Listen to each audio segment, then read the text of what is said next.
Hello. Welcome, everyone. Welcome. This is Allastrology, a new moon eclipse.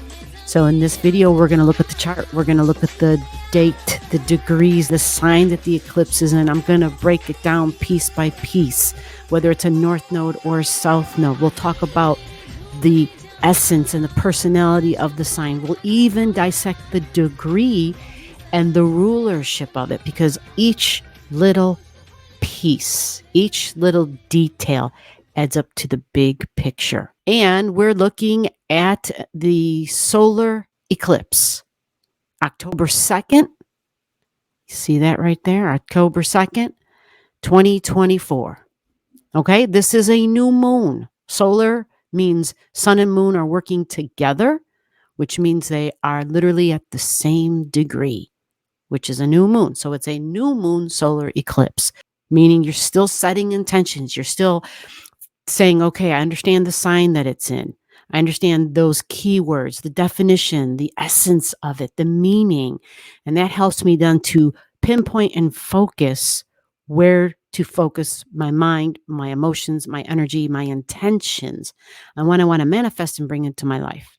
So 1:49 p.m.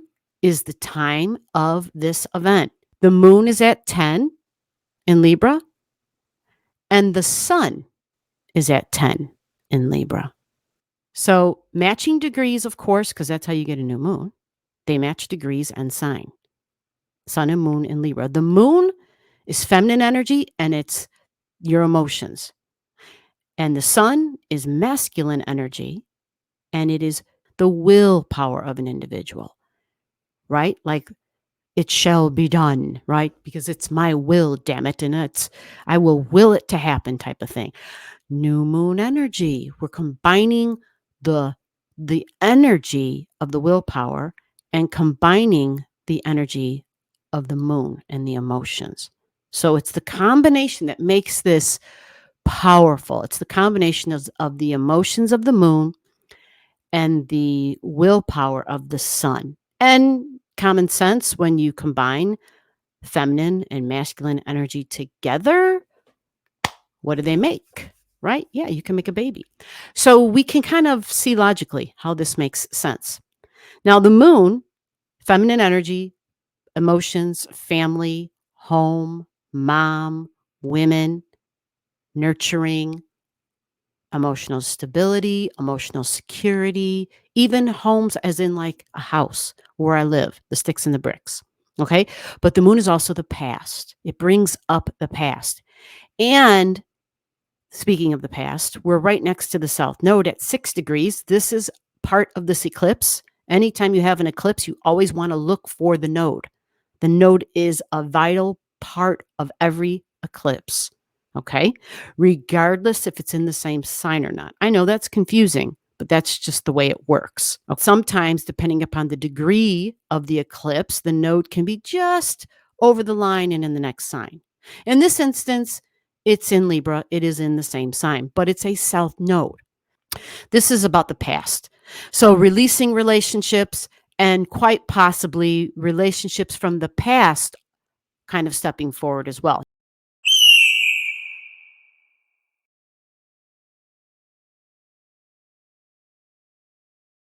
Now, this isn't to be confused. You know, I don't want women out there, and I say women because we seem to be most prone to that. We seem to have that strong maternal, I am going to forgive, forget, and have unconditional love. Honey, save that for your children and your creative endeavors only. Significant one-on-one relationships, professional partnerships, personal partnerships, like this has all been the energy, endings and closures, because there's a lot of reality checks that have been done. Lots of folks maybe have changed their values and their priorities, and that's where Venus comes in. Okay, so slice it any way you want, dice it up, serve it however you want, cold, hot, whatever it is, values have changed, period. Who I am may be different than who I was. And that goes for everybody, right?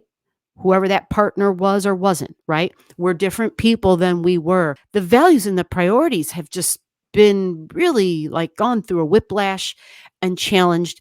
And that was kind of the whole point, because Uranus and Taurus shaking up our priorities and our values, our desire energy. Taurus energy with Venus is all about my values and desires. My desires, that's important.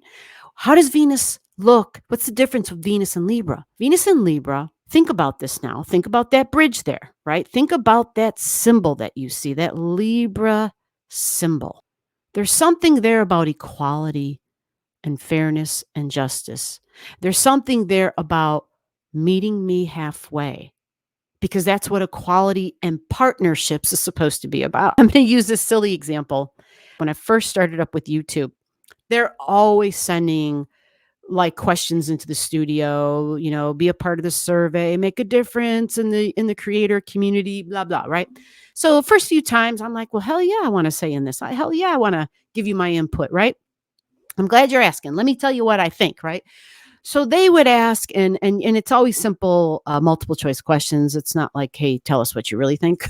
So I'm answering their stuff. And one of the questions was about the partnership stuff, like the aspect of that word partnership. And how did I feel about that? Because YouTube's payout was smaller before. Like as an example, you see like the give the thanks button, the thumbs up, where you can actually pay somebody, like you can give a gift to the channel. Well, the split used to be like 70-30. Yeah, it used to be 70-30. And guess who got the 30%? Right, the creator got 30%. And so I would say things like, this is not a partnership. I would just be, I'd be really just blunt and straightforward. Like, this is not a partnership, just so you know. It's called the YouTube Partnership Program. And I have a problem with that right there, because this percentage split it's blah, right? So maybe a few other people said it. Maybe a lot of other people said it. Maybe competition stepped it up a notch and YouTube felt like they should probably make some changes, because they did. They made some changes. And now the split is a little bit better. I think 60-40 or something like that now. It's a little bit better. And maybe it's a little bit even better than that. Maybe I'd have to look. I can't remember that. All I know is they did make some improvements. And I thought, well, it's about damn time, because you're lying when you use the word partnership, right? So that is my example of Libra energy. So whether it's a professional partnership, a love relationship, marriage, but it's significant one-on-one relationships. Love doesn't have to be involved, because it's professional, but it can also be just people who, like when we work with people one-on-one, like contract work, that is professional, of course, but sometimes it's not ideal, right? We kind of don't think about it, because it's, there's a beginning and an end. It's a contract, and we don't associate marriage to that, right? With marriage, we always envision this, well, it's forever kind of thing. It's meant to be, and it's forever, and it's supposed to be forever, right? And so it's really a contractual thing. And that's kind of the whole point of it. Even though Hollywood has us, la la land and believing other things, but the reality is, where you see the injustice and the inequality, it's like, but wait a minute, you're not holding up your end. And when that happens, it's a null and void of a contract. It's over. And that's kind of how it has to go sometimes. And that's unfortunate, but that's just what it is. So that's a real quick, little simplistic view of Venus in Libra. Venus can express strongly because she wants that the balance, and so she may push really hard for harmony. I don't want to be fighting. And so her way of showing that in Libra energy, unknowingly, by the way, is because the balance is so important to her. She may not realize that she might be causing some problems. Okay, this is how Venus can show up as a negative. It's kind of like you get in your own way type of energy with Venus, because we can be very idealistic. We can be hooked on what that equality looks like. And I know that, even sounds contrarian considering what I just spoke of. But in relationships, we have these sometimes very clear ideas of my partner should look this way, should act this way, should speak this way, should show me love this way. And so there's some nuances within a relationship where we kind of have to learn not to sweat the small stuff. Venus in Libra and Black Moon Lilith is here. You see, we got a lot here at the 10 degrees. So it's Black Moon Lilith at 10, Estrella at 10. She's a pit bull. Black Moon Lilith is the shadow side. And when I say shadow side of our personality, shadow side within relationships, we are to look in the mirror. Many times, these are things we set ourselves up. Lilith is the shadow side of our personality.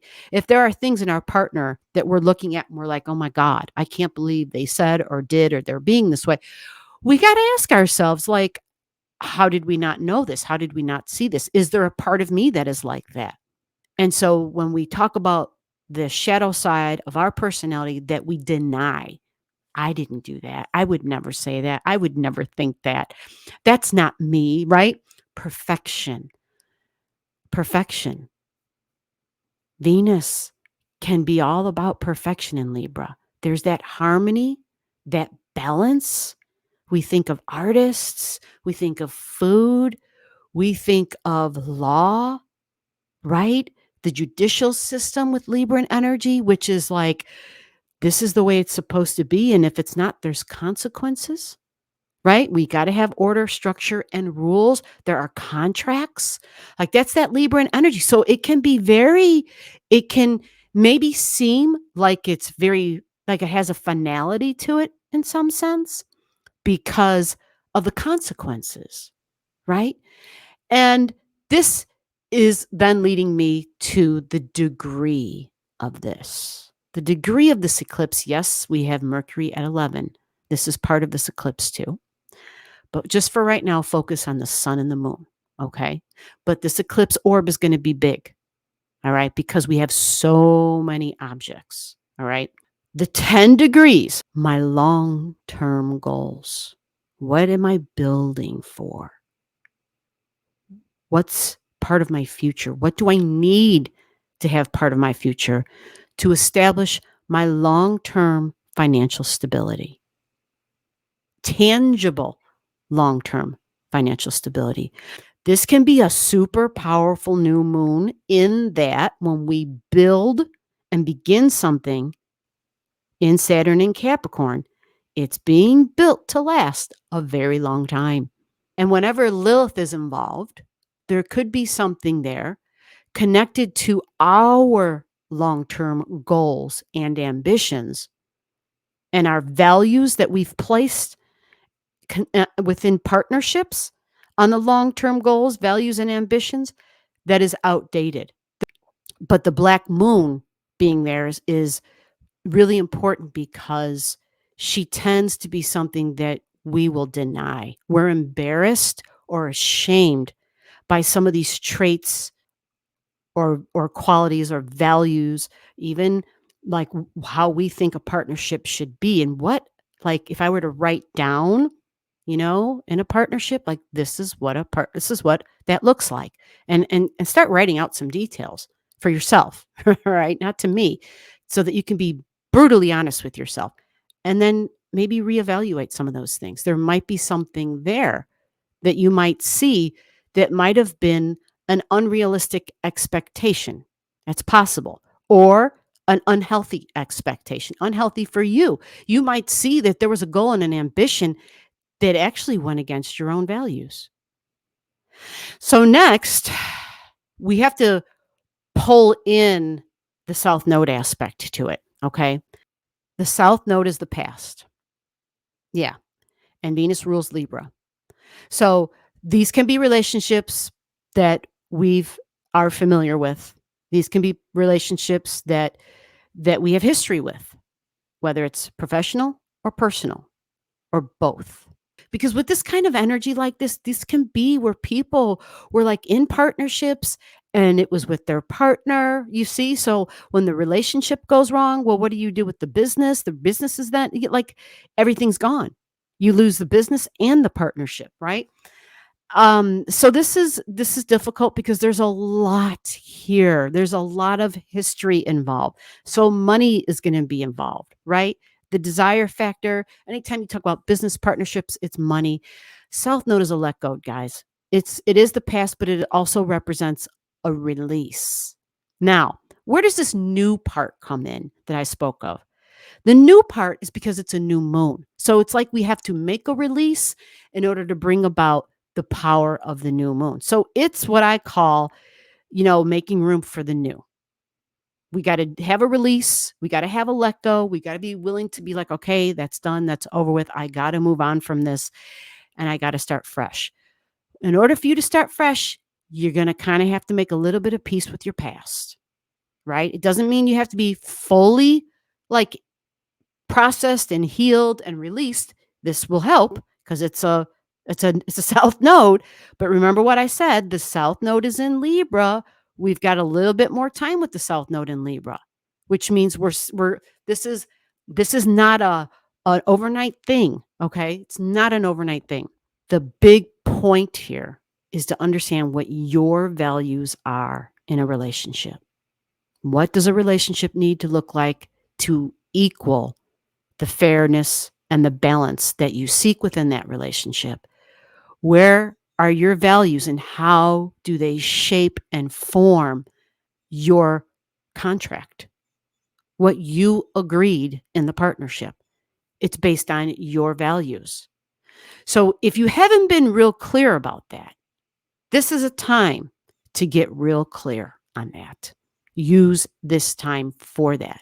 That's what this power of this new moon of ending and release so that you can bring forward something desirable as far as partnerships. That is professional partnerships. It is based on something that is meant to last.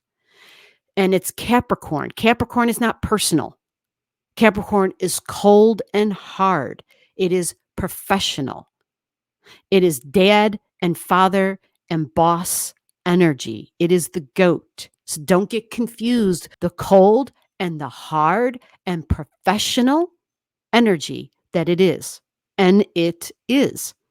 There's something there where it's boss energy.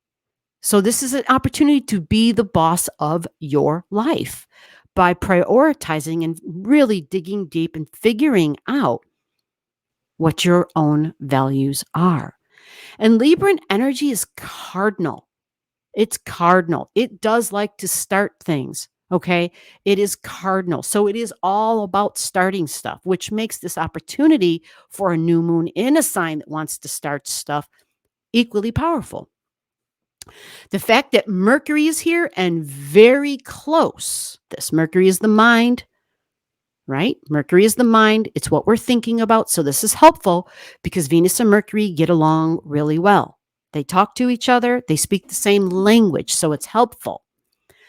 This energy of the mind and writing and setting intentions and talking and speaking and sharing, Mercury energy, learning a new trade, right? Mercury energy, social media, right? It's all about the books. It's all about expressing and communication. My neighborhood, my local community, business. Mercury is about business.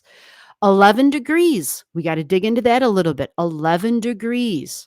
This energy is Aquarius. It screams new. It screams exciting and different.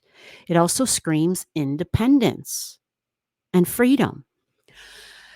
This is the internet. This is technology.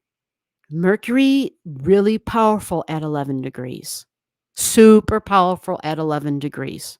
This is the group and friend energy, but Aquarius and Mercury mixed together is rocket scientist and doctor level energy. It's like I'm getting these downloads and these ideas from up on top, and they're coming through, and I understand it, and I know how to even apply this shit. Like I'm learning with it because it's Mercury. So think about and be open to new and different and utilize, like harness this energy, to being open to something new and different, to setting your new moon intentions while understanding that you want to set down on paper or somewhere, however it works for you, what your values are while maintaining your values, but yet exploring and considering something new and different. Mercury's not going to be here long. By the next day, she's already moved on, right? She's already at 12 something degrees. So this is really beautiful and specific for this moment. We cannot do a video with the ruler of the chart for a new moon without looking at Venus. And look where she is. Not making this up. This is at the time of the eclipse, at the time of the new moon. We have Venus in Scorpio at 11 degrees, the same degrees that Mercury is at. These two are siblings. They talk, they communicate. Venus is in Scorpio, which is shared interests, shared value, shared risk, shared money, shared natural resources. Yeah. Shared bonds, shared wounds, trauma, tragedy, soldiers, the past, the history, the hurts, the vulnerabilities, and Venus is there. So it can have to do with money, love, and desires. Okay. Like, where has Venus gotten us? Did the desires outweigh and go against my ethics and my values? Was that ever a thing? Did I ever betray myself? Did I betray my own heart? Like some of this energy in the wounds, because Scorpio, everybody, you know how everybody talks about Scorpio energy, that it's just all about sex, right? Because it's deeply bonding energy. It can be physical bonds, but it's physical and emotional bonds. It's also energetic bonds. Like Scorpio, it just can penetrate in lots of different ways, on lots of different layers, lots of different energetic layers. Venus's desires, right? So these 2 degrees talk about independence and freedom and possibly going it alone, but new and exciting. So the backup to this is that there's an opportunity for this new moon to be a nice new beginning. It doesn't mean that day the beginning happens. For some of you, depending on the degree, you might be like, well, hell yeah, big things happened a few days before. Big things happen on the day of. For some of you might even say, as you're watching this video right now, big things are happening right now. An eclipse occurs 6 months to a year. Like, if you've been paying attention in your life and you're aware of the astrology, you can recognize these events 6 months to a year in advance in your life. Those releases and those let goes of those relationships. Like, this is real. Okay. So the wounds and the hurts and the vulnerabilities might be a thing because Venus is here. And so the mind, remember, these two talk all the time. So there's this constant communication, this back and forth that these two are doing always. These two always have a direct line open to each other. My values and the way I think about what I value, the way I think about it. Okay. Telephone calls and communication, like that's always going on. Don't sell yourself short. Whoever you are watching this video, I've been in touch with so many people whose relationships are ending. A lot of folks. Some of you, unfortunately, it's personal and business combined together. That's hard. That's hard. That's like starting over, starting over, a new slate, right? Like you're given a brand new blank canvas. We can't always just start over like that. There's a lot of emotional stuff we might have to process and go through because Scorpio energy, and that's where the ruler of this eclipse is, sitting in Scorpio.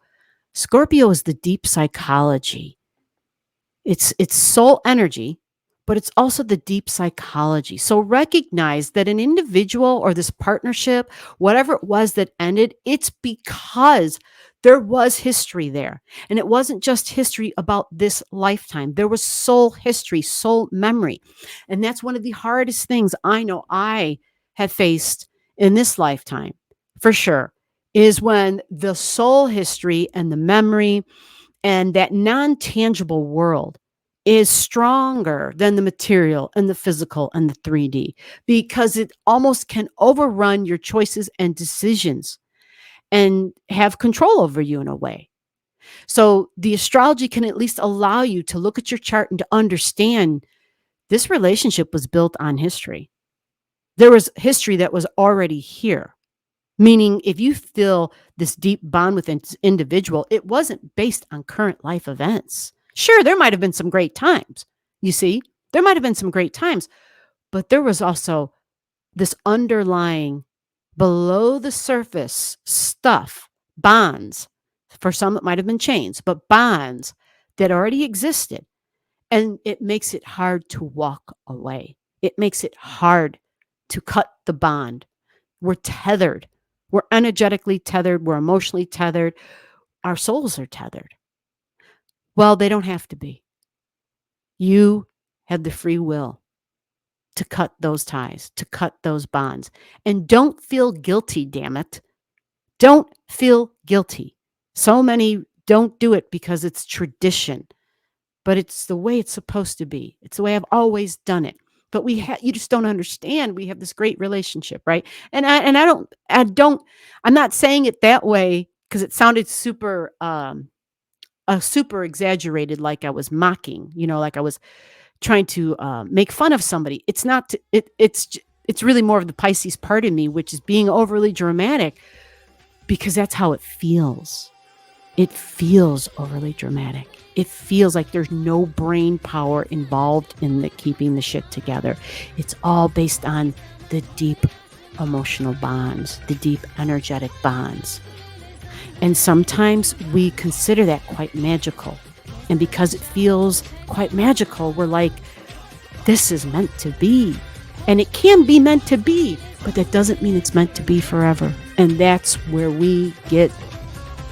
that's the damn trick bag, as my mom would say, especially for females.